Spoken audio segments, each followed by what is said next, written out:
I feel like I've been gardening for quite a while, but a few years ago, I came across a new to me way to start seeds, and I was really intrigued.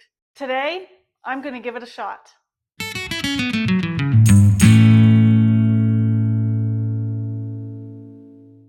Hi, I'm Amanda, and welcome back to the Provident Gardener. I am on a mission to convince you and everyone else who gardens that yes, you can start your own plants directly from seed at home. And today, I'm going to show you soil blocking. I am a newbie to soil blocking. You're going to see my very first time doing it right here on this video. But I came across it a few years ago and have been intrigued by it. People love it because of air pruning, and it cuts down on the material you need. A lot of people use this as a way to cut down on plastics in their growing. First, I want to talk a little bit about the air pruning. When you get plants from the nursery, or maybe when you even start some of your own plants and you take it out, sometimes those roots are wrapped around and around and around. It's called root bound. Air pruning prevents that. So that main root grows down, and as soon as it hits air, which you're going to get with soil blocking because there's nothing encasing the ball of soil.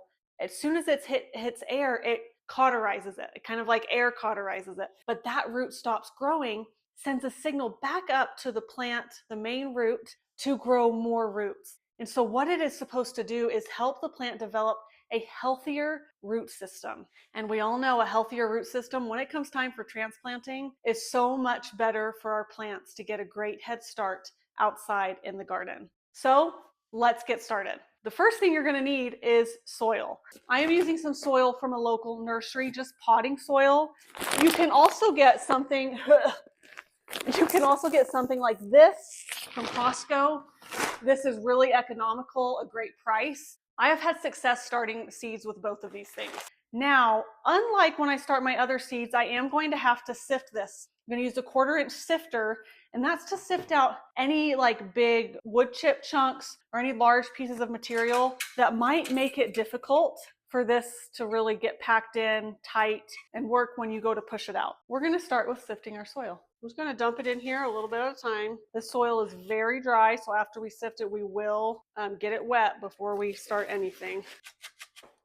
Now, some of these bigger chunks you can just break up and they'll go through. But what we're trying to get out are like these bigger wood pieces. And this is kind of the stuff we're left with, just the bigger chunks. And then we're left with this nicer, finer potting soil to use for our soil blocks. I got a good amount of soil sifted here, and I went on ahead and got it wet and mixed it in really good so there's no dry soil. And it's about to where, a little bit comes out when you squeeze it. You don't want it too dry, or else they're going to fall apart when you get them in here or push them out. You also don't want it too wet because they could fall apart. We're just going to go for it. My very first soil blocks. I wanted to show you this as a beginner to help you know that you can do this too. There are so many ways you can start seeds, and soil blocking is one of them. We're just going to go for it and see what works. I'm going to kind of put it in here at an angle, try to get it full and push down. And I've seen people, they'll pick it up and turn it again and push down. Be sure it's nice and full. I've got water coming out the top here.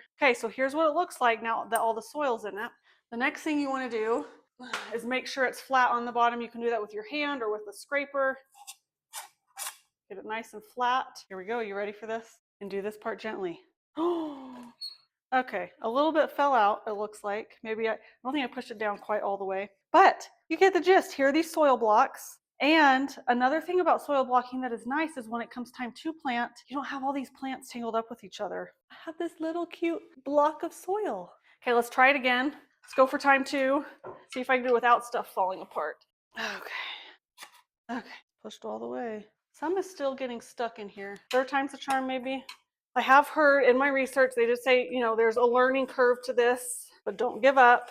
Okay, I'm gonna go for not scraping it this time, see what happens. Oh, that went better. Okay, I went a little faster that time, not as slow, and I think that may have been the key. Overall, it is working. Maybe it has to do with the amount of water I have, but look at this. This is amazing. One thing I do want to point out about soil blockers is they will usually have these little, call them little knobs or buttons. And so it has, when you've pushed the soil blocks out, there's already a little hole for you to put your seeds in. It makes it even that much easier. The first tray of soil blocks is all done and ready to plant. Now, some things I'm learning as I go. I think I may have a little bit too much water in here. That's something I'll have to play with as I continue to do this. And the method with this specific soil blocker of pushing it out, I think you can't go too slow, but not too fast. And then I've noticed it has some like wiggle to it. So when I push it down, I kind of have to wiggle side to side, if that makes sense, to make sure I'm getting everything out. But so far, I think soil blocking is a really great way to start your seeds. Now let's look at another way to do soil blocking, and that's doing it as winter sown.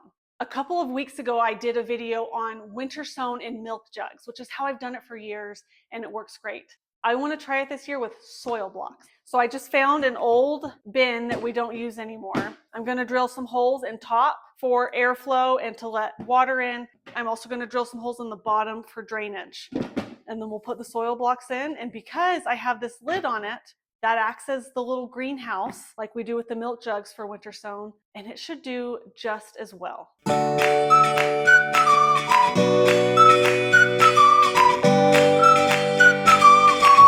Got the soil blocks all done for this container.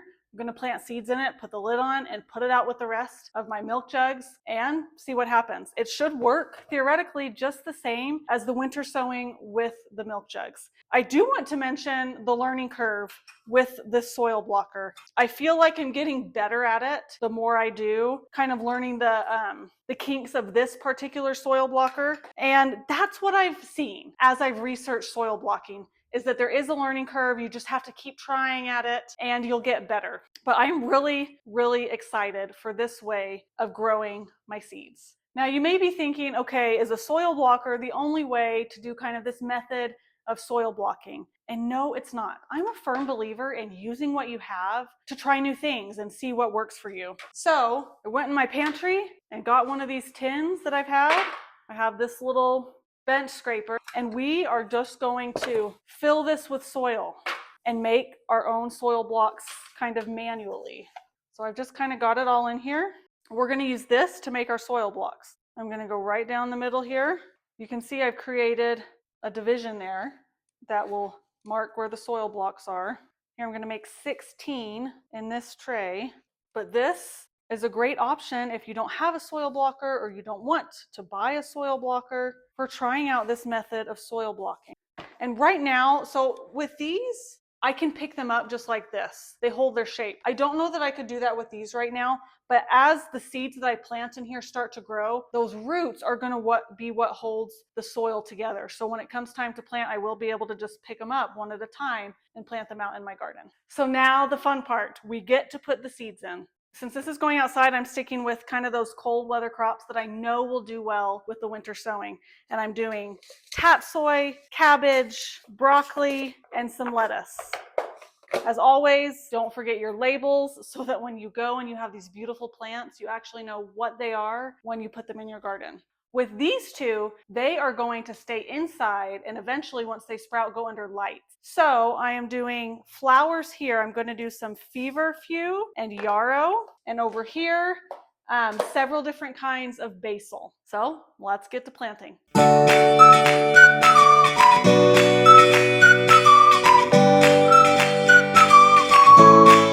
Okay, we got the seeds all planted and they're ready to go outside or downstairs under lights. I think this is a great option for starting your own seeds at home. You don't have to have special equipment, or if you do, it's not very much. Just a soil blocker and any sort of tray. I am so glad I took the time to try soil blocking this year, and I can't wait to see how it goes. Stay tuned and I will share my results with you. Have you ever tried soil blocking, and how did it work out for you? If so, did you prefer the soil blocking or do you like the containers better? Thanks for joining me here today as I tried something new, and I hope it has inspired you to try something new as well when it comes to your garden. And as always, don't be afraid to get a little dirt under your fingernails so you can turn that dirt into dinner.